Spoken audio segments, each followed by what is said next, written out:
Hello and welcome to the new episode of our irregular football podcast, Magical Foot. This is Ronnie. I have Shudipta with me. Shudipta, how are you doing? I'm good. How about you? Good. Back from another international break, and talking about football again. And I've moved into a new place as well. So just a new settings. Still making sure that you can hear me all right. Yeah, there is no problems in sound, and your place looks awesome so far. Okay, thanks. Where to start? We talked a little bit about Liverpool versus I think it was Man City. Yeah, it was kind of a preview. I think we predicted about this match like 2-1 to 1, but Yes. Yeah. my bet was on Li- Liverpool and yours was on City City. so Yeah. far. So But both so far were it did kind not of happen. wrong. Yeah. Well, there were two goals, like at least like one more goals Yeah. from our prediction. Well, at least half of things right. At least they scored Yeah, two. Uh, but it was great game of the great game. It could seriously be one of the games of the season. yeah. So far, I really enjoyed it, and yeah, while even the commentator was saying like, yeah, I wish the match didn't end or something like Oh this. yeah, it was like that. That especially second. I mean, first half was great as well, but second half was something else. Oh Uh, yeah, Second half was yeah, truly. That's why you can enjoy football. Totally different style, but it's both teams were looking to find a way to attack and go. And it was kind of very different kind of Manchester City that we've seen so far of the season. Like everything was clicking. What was your E- thought? yeah. Even like I watched the highlights of the last game yesterday. Um, It's still today for me. It's Saturday here. Yeah. well, yeah, like the last game against Burnley, they yeah, Silva and De uh, Bruyne. De Bruyne scored actually, and I don't know, like, but they still looked really attacking the whole time, and mostly like it felt like they're like Man City is playing in the Spanish league or something like this. I don't know. You mean Spanish league of Yeah, like probably with five, the five, position six, and five, six, passing or styles and five. some stuff like this, like those really basic stuff. It looks like they look like a Spanish team, you know. Well, then, do you mean Spanish Liga team, La Liga Yeah, team yeah, of yeah. Like 6, 7 years or right now? Because right now Spanish sides are not as fast. I mean, I thought the tempo is a little too fast for a Spanish team at this point. well, yeah. Like if you compare them with Sevilla or some teams like this, they play fast, but they can also like really good in balls because like without like if you don't control balls in Spanish league, you get nothing actually. No, So that's true. But I think this Manchester City team has quite a good blend. I mean, there's definitely some sort of weakness, but you have to be very careful, and there will be certain days or certain weeks. I mean, that can be tough in Champions League, especially in knockout stages. But other than that, this team looks near perfect. Um, but against against Liverpool in Anfield, I think 2-2 was a suitable result for Manchester City in terms of where they want to be in the league. Yeah, true. We all know that playing in Anfield is like really hard for any team in the world, or like no teams like ever wanted to play there.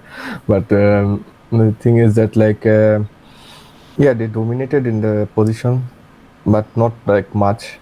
It's probably were 55, 45, or something like around Right. this number. Also, the passing accuracy is almost the same as Liverpool, but the thing is that I noticed that Liverpool, they yeah, the number of missed passes actually goes in favor of Man City, because they were holding position and they are trying to push them further. Like most of the time, it was played in Liverpool's half. So yeah, it's understandable, but also surprisingly, I noticed that uh, yeah, tackles owned by Manchester City defenders or midfielders are really higher than Liverpool. Like if you compare two champions team, they both can be champion uh, at the end of the season. So it's you can actually directly compare them. And the thing is that it means that City defenders are or midfielders were like really good in putting pressure, better than Liverpool's. So this is the thing actually. I actually make this thing actually made I think a little bit difference in like midfield, but it's like way if you think about it, like if right now I think number of passes completed by the teams in Premier League until this until the international break, City is dominating like 4,800 something passes probably at the time. And also Liverpool weren't, or were, there were like four or five in the position. And the thing is that like both teams are different. Liverpool sometimes Very different. Yeah. yeah, Liverpool, especially against City or some clubs I don't know, Chelsea, they actually depends on sometimes in on their counter attacks. So it's understandable. But the thing is that what makes these two teams different, and it was the match was going actually in favor of Manchester City at one point. Although they scored first, then Foden equalized, and then Mo Salah scored a brilliant goal. Like it's one of the best goals so far I have ever seen in this season. But the thing is that this working rate of these players, like up front, even in back, even in if we noticed, if we think about Chelsea game, when these players actually had higher defensive capabilities than any other Pep Guardiola team. So these zonal markings, putting pressure, this actually um, this actually makes them get the ball. I don't know, really fast, and make attack after attack after attack. And in the match, most of the time, they six or seven of the Man City players were shooting at the goals. So that's actually, so far, I think it is making difference so far.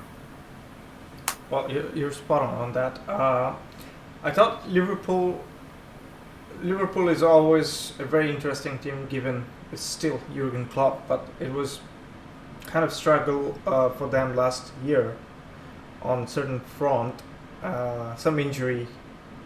Because if you look at the team sheets, I mean, beyond the first 11, the depth, I, I hope I don't offend any Liverpool fans, but what I can say is that in terms of depth, I still think Liverpool isn't as deep as, say, City or United, um, or even Chelsea. So Well, Chelsea has more depth than any of United the, and yeah, Liverpool. exactly. Yeah, yeah. So it's about how they use their resources, and how fit the players are in their crucial time. So in that sense, it is fascinating always to see Jurgen Klopp and Liverpool, how they manage game after game and the entire season, and a lot of things really depends on how they keep their fitness and get going in the crucial part of the you know some of the crucial matches of the season. But what I thought is very defining for this particular season of Liverpool is how they kind of refocus themselves, as well as how quick they are from defending to attack. It's been almost like a split second they go there, and that's their strength because of the pace of the Mane and Salah, and also whenever there's Jota available, or Firmino or someone else. But what I thought, Actually, yeah, go ahead. yeah. No, no, finish this. No, what I was saying is, I've seen there are certain things have changed, especially after you know sort of last year in Liverpool. They try to play a lot more kind of passing game, sort of that. But I think they have reduced that quite a lot, and they're more direct this season. And I think that's giving them a lot more potency in attack, and a lot of penetration from flanks to even in the middle of the pitch. And certainly, I've seen some of the midfielders can occupy a lot of half lines, and putting on crosses, and they're fantastic wing backs who always runs. Uh, but I thought there was certain differences I've seen in Liverpool this year so far than compared to last year. Go ahead, please. Yeah, I was going to say like things I noticed from this Liverpool team. What you say, I completely agree with you about this uh, fast attacking technique. But also, I noticed like their tempo has changed actually. Last season they were more relaxed, but this time, like this season, they don't seem like relaxed. Like they know what they are going to do. So, but they still, like they're pushing their tempo a little bit faster. So like that actually made the difference. If you remember, like last season, before before Chelsea games around Christmas, City actually changed their tempo and made it a little bit faster, and it actually changed the whole team. So this thing actually happened to Liverpool this season. Also, there's this good thing. It was always depended on Salah and Mane. Now, um, uh, Robert Firmino is back, and he actually scored a hat trick today. He is the first Brazilian to score like multiple Premier League hat trick. So it's a it's a good thing, and also like I saw his movement. Like it was like when you would talk with a Liverpool fan, they use some sort of euphemism about his position in the field. But he's more like a false nine now. A little bit, I would say, like a little bit. His position is a little bit further than for false nine, but it's not like a striker. He's like a 9.5, false 9.5 or something like this, and he's sometimes like pushing the defender a little bit on their back, so that like Salah is getting more spaces around the box, and also like Mane is getting some sort of like breath in the wings. So it actually changed this whole thing, and yeah, he's scoring again, and it's a good thing actually. Yeah.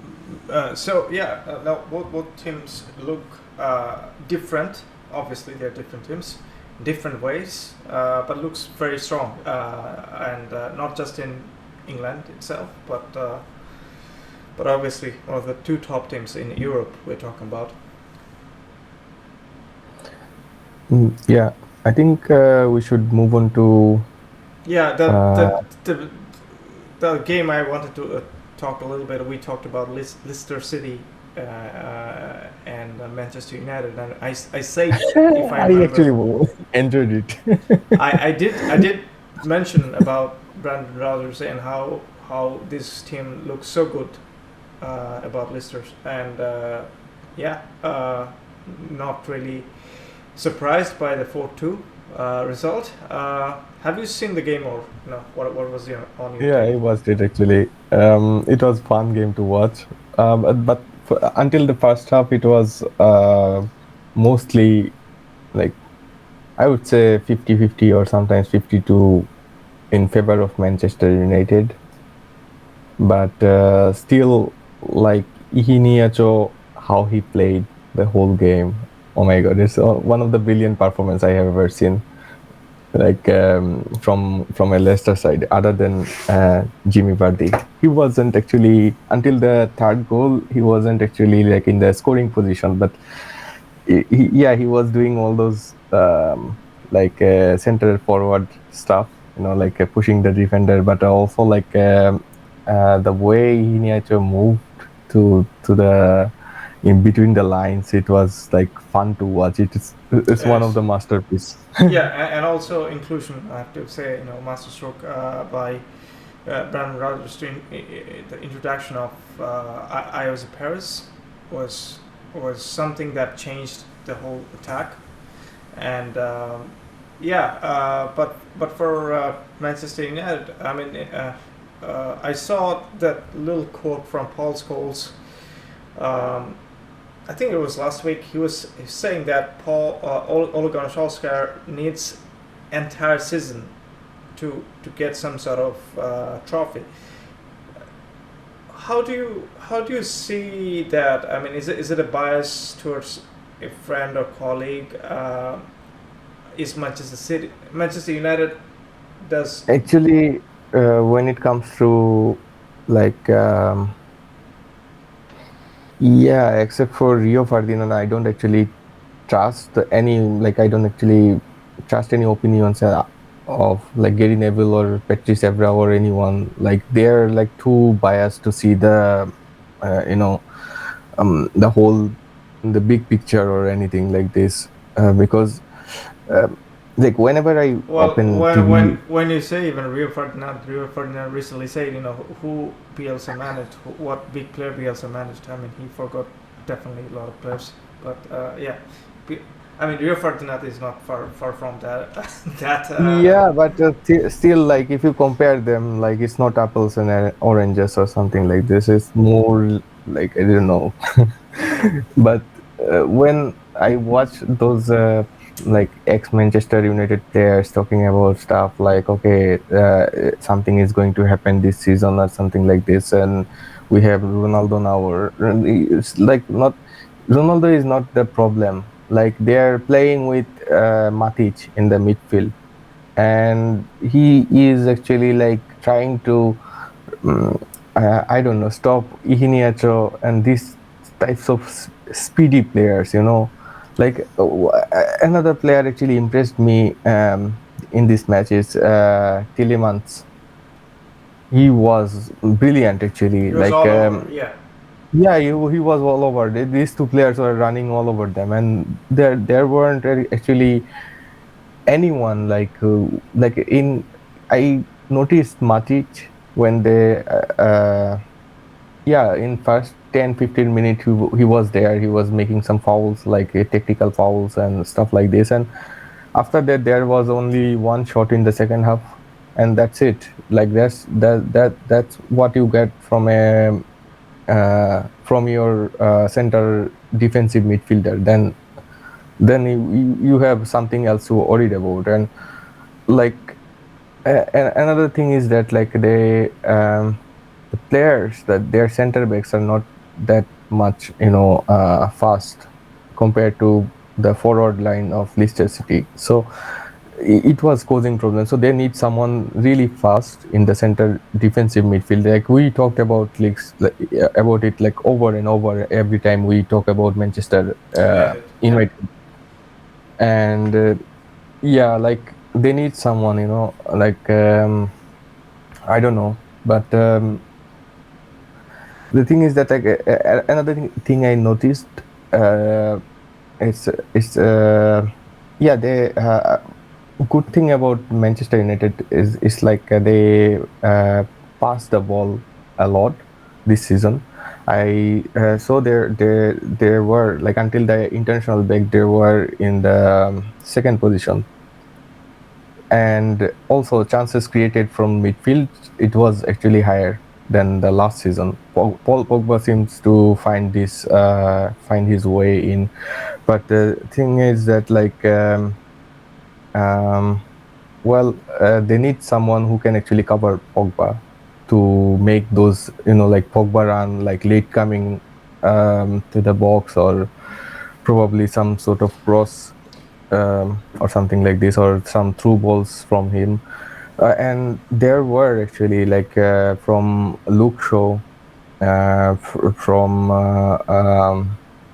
Bisaka, or someone else. Like there were some balls. Like like I saw like 5 or 6 matches so far, and yeah, there were some. There were, it feels like they were creating more chances, but the thing is that like they're still like this mentality is still like, even with Ronaldo, like everyone praised about his professionalism, but he was doing his job, trying to move the whole thing up forward. And but thing is that like something is missing, like you can feel it, like you can, if you were opponent, you can actually like see them, and they, what Lister did, they actually smell smell the blood and go for the hunt. Like Yeah. they went No, for it. fair enough. I mean, you did mention that Ronaldo is not a problem, but he he is alone not even the answer. So where where the answer lies? um I would say like they need, like I said, like before, they need a They needed someone definite- up and yeah, coming, like someone like Declan Rice. they need an Yeah, engine. Like yeah, it exactly. looks like this whole team is missing an engine, like this body is running around. Sometimes they are doing really good because some parts of the bodies, like for example Bruno Fernandes, is brilliant, but he is not performing well because he has to cover for the other guys, which is not a which is supposed to be not a problem. But when you were not, like you are out of the position anyway, you were covering like 2-3 more yards, then you cannot actually perform as much as possible. Like what we yeah, even like players like Neymar, when or Messi, when they go down too far, it's hard for them to perform in the final third, Well, well, we're talking about two extraordinary players, Neymar and Messi. Yeah, Bruno is definitely not on that rank, but yeah, I totally understand. And Bruno is very, very versatile and also very talented player. But he has to drop back constantly to cover, and that's people do. I was really excited about somehow about McTominay being there. You know, he the guy always seems to be very, very highly spirited, and tries to cover spaces. But I do feel that they need someone else. And regarding Paul Pogba, he seems to be back mostly, but in the same 90 minutes, They actually, yeah, they actually had someone. They just let him go this season. Daniel James. yeah. He because this guy can cover like the whole right side or probably left side. I don't know, like the whole wing. Then again, it's a Yeah, it's a lack of a project again. A lack of vision. Whoever was planning, but I thought they definitely need pacey or quick center backs, and definitely I still feel that in the middle of the park, yes, Pogba can do a job, but he's not reliable for 90 minutes. Sometimes he can be off a little bit here and there, and there are other issues as well. And with Ronaldo, I think they didn't plan it. It was more of an emotional signing, and it just happened. And it would take time to blend players around Ronaldo, and if he can really find his form that we are used to seeing. yeah. If you see his if you saw his last like goals in for United, it's more like it's not like a clean finish. No, Like it's more of a goalkeeper's mistake. Most of the yeah, goals, yeah, yeah, like mostly. some blunders, Yeah, yeah, exactly. or So like something was hit towards the keeper and keeper missed it somehow. Um, but yeah, let's see how it turns out. The other game I thought was very disappointing. It was for Leeds United. They got beaten. Not happening too much. I didn't see the game entirely. I saw just I catch the tail end, so I couldn't say. But I know for sure Rafinha was not playing, and Rafinha is one of the probably brighter lights in this Leeds team. Um, have you seen Leeds so far, and no, no. what's wrong with them? Is it Bielsa effect? It seems so far. Like we talked about it probably last time. Players are getting a little bit tired, and I think they need the new shoes I so guess so. far. Yeah, let's see. Let's see about that. Um, any other important games I missed? Liverpool winning Mm, 5-0 today. We talked about a little bit about yeah, Firmino, and a brilliant goal from Mo Salah as well. Uh, Manchester City won, United lost. Can't Chelsea. I haven't Yeah, actually. Chelsea probably won the game if I'm not mistaken. Yeah, Chelsea did win, and Rudiger came on and say, how come Onana was not nominated in the Ballon d'Or trophy? Sorry, at least in the nomination list of 30 players. How many players Chelsea have? 30. They have pretty big squad. I think they are allowed to sign 26 players for Okay, the. let's say. So Antonio Rudiger would have been happy if 25 of the Chelsea teammates would have been nominated, I guess. I hope so. But yeah, pun intended. Nothing against Onana is a great. Not Onana. Sorry, I'm mixing it up. Not Onana. It's Mendy. Mendy. Mendy is a fantastic keeper. Uh, Nothing against him. Actually, I saw a stat when since he become regular for Chelsea. So far, he is the best goalkeeper in Premier League. No, fair enough. He's definitely one of the top keepers, if not the top, that I knew. But you did confirm that. But does that mean he should be in the Ballon d'Or list? I mean, I don't know if how many Ballon d'Ors the keepers have won for being the champion. I mean, have Kasper Schmeichel was even in contention when Leicester won it? I don't think so. He was brilliant. Yeah, he wasn't even in the list probably. So yeah, Anthony Rudiger. There you go.